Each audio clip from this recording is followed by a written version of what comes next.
Hello and welcome to this 9th video in the materials produced for the review project. And in this particular video, we focus on the experiences and views of the Scottish Library workforce as it comes to advocacy and professional values. Now, just to remind you, the review project is focused on reinforcing ethics and values for effective advocacy for libraries, and it was funded by the CILIPS Research Fund. The aim was to enhance collective advocacy across the profession through an accessible framework for library and information ethics and values, presented as a set of continuing professional development tools. And this video is part of those tools, but it's also reporting on another part of the project, which was a survey conducted of the workforce around these issues. So, as I stated, we'll be exploring the experiences of the Scottish Library workforce, but also their opinions on some of the issues related to advocacy and values.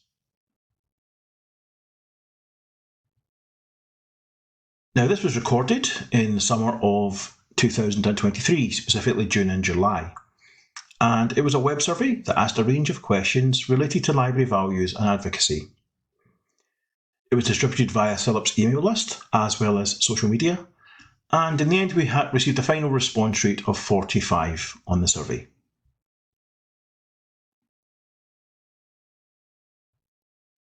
So the first question asked how long the respondent had been part of the library and information workforce. And you can see the largest body of people who responded were in the profession for more than 20 years, with the second 10 to 20 years. In terms of sector, a broad coverage of sector, but the biggest number from academic libraries, followed by public libraries, school libraries, health libraries, and voluntary or third sector libraries. And you can also see a range of experience beyond those specific posts. So the previous sectors that the respondents had worked in included school libraries, public libraries, health libraries, company libraries, FE college libraries, as well as higher education libraries.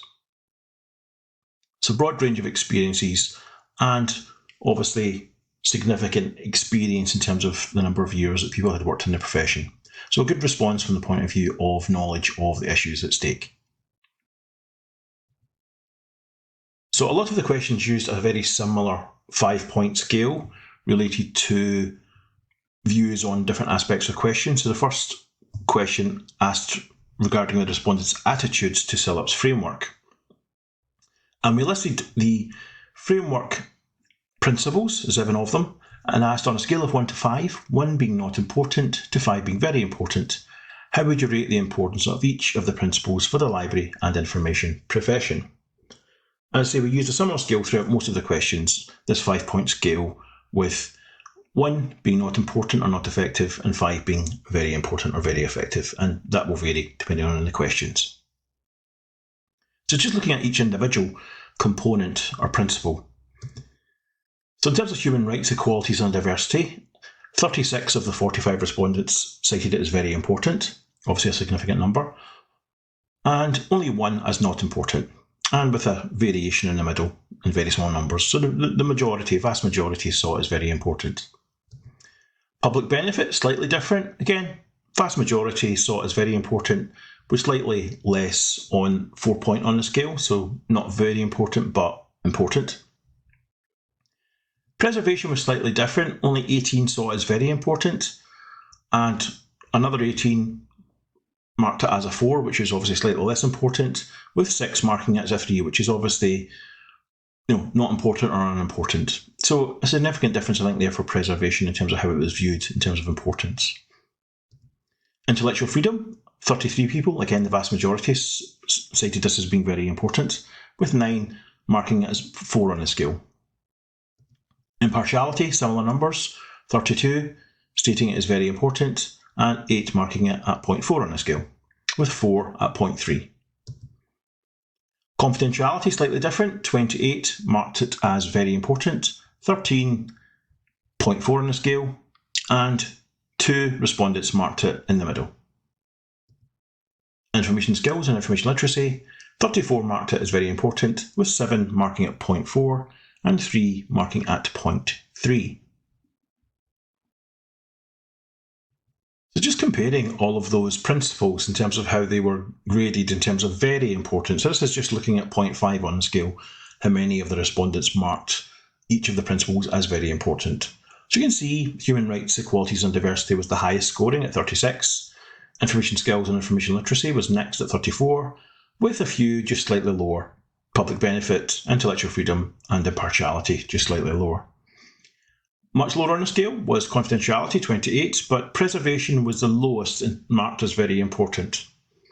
And that may reflect the nature of the jobs that the respondents are involved in the sectors they work in. But again, it's an interesting figure. Less than half of the respondents saw preservation function and principle as being very important. And we'll see that repeated, I think, through the survey. Because when we consider another question that asked how they marked these principles in terms of their own work. So we asked if the principles were important for their own work, and those who said it was very important, again, human rights, equalities and diversity was the highest, 33, and below that we have impartiality and information skills and information literacy at 25, followed by confidentiality, public benefit. But again, preservation for most of the people was not very important for their specific work. We also asked a question related to how important they saw these principles for wider society. And when we compare the statistics related to how they valued it for their own work versus how they valued it for wider society in terms of very importance, again, we can see significant differences here. So human rights, equalities and diversity, most people marked it as very important for their own work, and a reasonable number, close to that of 30, marked it important for wider society. In terms of public benefit, only 22 marked it as important for their own work, but 37 marked it as very important for wider society. But again, we see preservation low down the list. So even though only 10 marked it as very important for their own work, only 14 marked it as very important for wider society. So again, that's an interesting observation in terms of that principle, which many people would argue is a key function of the library profession. We also asked what kinds of ethical issues that the respondents had come up against in their workplace. And here we see a range of different ethical issues that people have encountered. So issues around equality, diversity and inclusion, including colonialism, harassment, and LGBTQI discrimination and racism. Issues around equity of access, impartiality and neutrality. Intellectual freedom, intellectual property issues around costs of materials and plagiarism. Preservation, privacy, and one had responded related to workplace issues around health and safety. Some of the qualitative comments, and I've extracted a couple under the major themes that were identified here. So under equality, diversity and inclusion, one respondent said resistance about diverse books in a school library. Another said whether to display exhibitions from particular religious groups, outdated and offensive language and older fiction. Another, again, mentioned LGBTQI plus discrimination, gender critical work, racism and discrimination. So these were all the identified issues that people identified around ethical issues that they're facing in the workplace. In terms of intellectual freedom issues, academic intellectual freedom is a tricky subject at the moment, as it seems closely aligned with some views that can be harmful to service users and members of the public. For example, encouraging a transphobic rhetoric that alienates and further marginalise communities which are already marginalised. And this is difficult to handle, and while broadly doesn't directly affect the library often, it is on our radar, and the more active we are in addressing it, the better. Another respondent said censorship issues are recently on the rise in my professional experience. Another, again, cites collection censorship. And another, book content concerns. Is the book appropriate for the age group, acceptable for a school? And this is usually due to sexual content. And privacy and confidentiality category. Concerns were expressed about the access for parents to the library management system in the school and the fear that parents could be looking at what children are reading. Another respondent said, I've mainly come up against issues involving questions of confidentiality and impartiality. Another mentions user data sharing as an ethical issue. And another response said, data protection is the most common issue I encounter, which is part of the confidentiality principle. Now, we also asked a question related to how people felt supported with ethical issues and asked whether they felt they were supported in the workplace and had wider professional support. So you can see the results are pretty even in terms of workplace support and wider professional support. So 20 felt that they had both. In terms of no support, 11 felt they had no workplace support. 7 felt they had no wider professional support. And there was quite a significant chunk of people who didn't know. So 11 didn't know if they had workplace support, 15 who didn't know about wider professional support. We also asked a question on the scale, again, of 1 not important to 5 very important, how they saw the importance of the library workforce in advocacy. And again, here you see the highest number, the majority were deemed it as very important, so 26, with 16 marking it as 0.4 on the scale. So clearly, the respondents saw advocacy being a key aspect of the library workforce's duties, essentially. We also asked a question in the same scale related to the importance of CILIP and CILIPS in advocacy. And this was a little bit more mixed. So the largest number, 20, marked it as very important, 10 slightly less important at 0.4, and 11 at 0.3 in the middle, which is obviously neither important or very important. Again, we also asked around effectiveness, how effective CILIP and CILIPS are in advocacy, and very different results here. So the largest number, 22, graded as a 3, which is obviously in the middle and relatively indifferent to it. 15 marked as a 0.4 on the scale, and 5 said the advocacy by CILIP and CILIPS was very effective. So in this chart, we're looking at the importance of CILIP and CILIPS in advocacy versus their perceived effectiveness. So you can see that in terms of the 0.5 on the scale, very effective versus very important, 20 people marked it as very important that CILIP and CILIPS do advocacy. Only 5 marked it as effective. Again, in the middle, we had that score of 22 for people who marked it in terms of their effectiveness, and that compares to 11, half of that number, in terms of the importance. So there seems to be a clear idea here, or potential dissatisfaction with advocacy for many members who maybe perhaps feel that we could be doing better. So we also asked for some thoughts around advocacy and the profession, as well as professional bodies, and we categorised the answers that we received in terms of the qualitative answers under different categories. So we had lack of professional body support identified by 3, the primacy of the workplace values over the professional bodies by 1 person, professional bodies and not all sectors being advocated for equally from 4 respondents. The profile of professional bodies was a big issue for a lot of the respondents, so that was 14 people marked that as an issue. The strength of collective advocacy was marked by 4, and worker-led advocacy was marked by 3. And just some comments here on the key themes from that. In terms of the profile of professional bodies, one respondent said most people have never heard of CILIP or CILIPS. How can they be advocates if no one has heard of them? A second said CILIPS are very visible within the professional community, but I don't feel that general public are aware enough of what they do. Third said CILIP and CILIPS are generally good at advocacy. I think they would be helped if they had different names though. No one outside LIS knows what CILIP is. A fourth said, I think having a voice is always important, but I don't think I always see the outcome of CILIP's work. Another said, I think CILIPS does well with advocacy, but ultimately are powerless in the face of many decisions.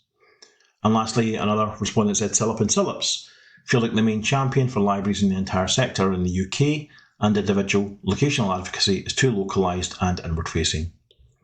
So some concerns there really related to how well known CILIPS and CILIPS are, whether they could be perhaps wider known, whether the name is an issue, and whether they can actually do local versus national advocacy. Under the category of strength of collective advocacy, one respondent said libraries are still significant targets when it comes to trimming budgets. It seems to be an issue in most sectors and needs collective action, not just individual action. Another says, I think how we perform and self-promote helps promote, but a larger body is needed to have a larger voice. Often librarians are the only one in their workplace, and even in larger organisations, the number is still under 10. I don't think our professional body has advocated well enough for the value of a professional librarian. And another said CILIP and CILIPS provide a compelling voice and advocacy, particularly when sectors are under serious funding challenges and threats of closure. They are independent and reflect members' views, thus giving them a unique position in the community. So again, the idea of, although perhaps some people think we could do better generally, this idea that collective advocacy can be effective is certainly there in some of the comments also. And another category related to whether professional bodies are able to advocate for all sectors. So one respondent said, I feel as though CILIPS is all fine and dandy for those who are in secure positions within the field, but to say that the organisation advocates for the whole sector is a bit misleading. Another said, CILIP and CILIPS advocacy seems to be all about the value of public libraries, mostly for children. A third said, CILIP is still behaving like a public library association and not engaging with the broader range of information issues that other types of library are or should be involved. And lastly, the advocacy of CILIPS is very good for public libraries, but other sectors often feel less represented and supported. So again, I think this reflects the challenge of trying to do advocacy for lots of different sectors, and it often might mean that some sectors perhaps feel ignored or less important in the advocacy work. So it's definitely something to reflect on. The next question asks what the respondents felt were the most important themes for advocacy. So again, it was a qualitative question asking their opinions.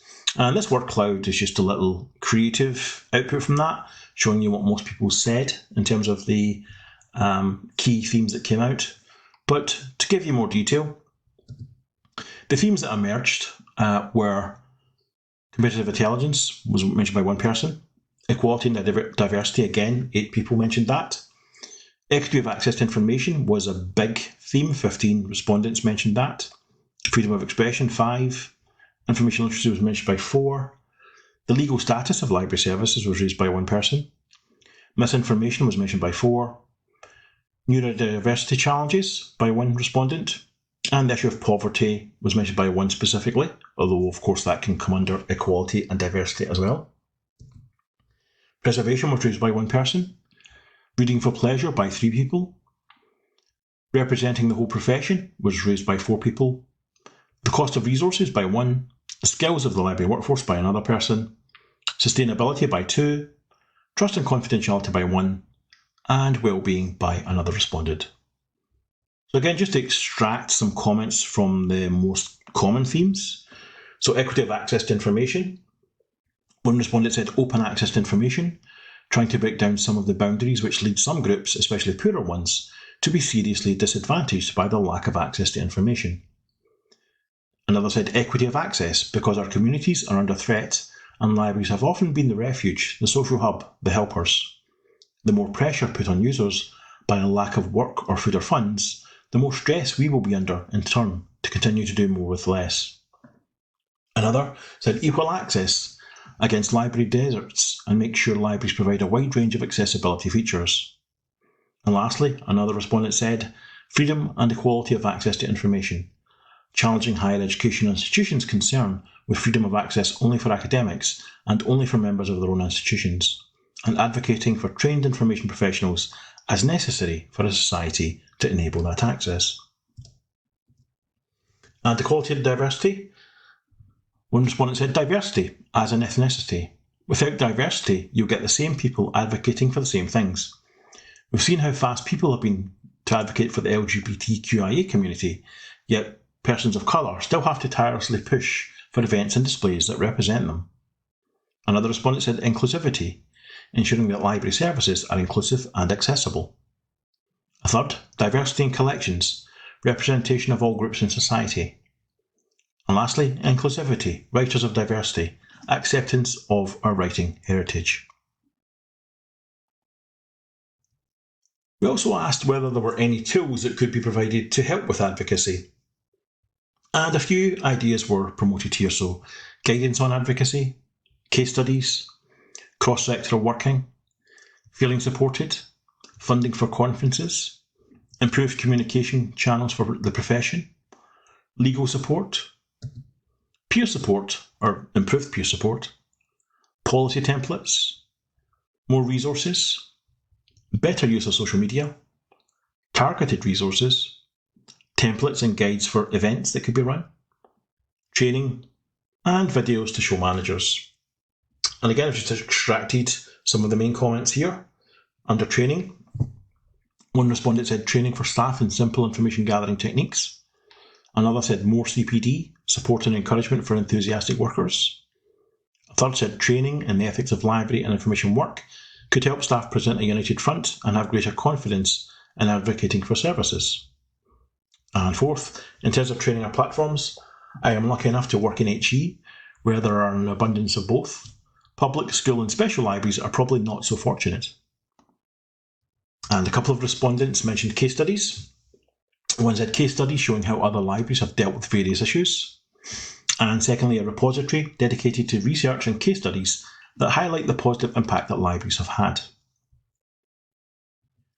And the final question related to other ways the profession could improve advocacy works. It was asking for how they felt advocacy could be improved. So some of the themes that emerged from those comments: advocacy as core for new entrants, regardless of route, whether it's university route or paraprofessional, being more vocal and visible in campaigning, using celebrities and high-profile champions, more cross-sectoral work, emphasising the benefits of libraries to the wider populace, emphasising the implications of the values we support not being supported, emphasising more frontline experiences, focusing on community building, more grassroots support, more political support, other countries where libraries are better valued and learning from those, partnerships, professional body support for consistency in service provision across the country, and lastly, support for current issues, not merely always focused on future issues. And again, selecting some of the comments from the more popular categories. So under be more vocal and visible in campaigning, one respondent said get marches on Parliament, be publicly vocal on special library days, praise library staff, not just those playing games with kids, but those who are fighting and trying to keep services open. Another said become more visible more regularly. You can't expect anyone to believe that you're useful and valuable if you don't continually and often find ways to tell them that you are. It takes imagination and effort, but it's the only way to go. Another respondent said, I personally feel like we need to be better salespeople. Too often do I find myself battling against the long, drawn-out stereotype of the dusty bookkeeper with cardigan, relentlessly telling people to shush. I haven't worked this hard to have people think this is what I do with my days, especially when we're doing genuinely important work with regards to information access. We need to be better at communicating what we do as a sector and why we do it. And lastly in this category, increase our profile in the media, namely TV, radio, newspapers, letters pages. Start a debate, not wait for an issue to be topical like cuts. Change the narrative.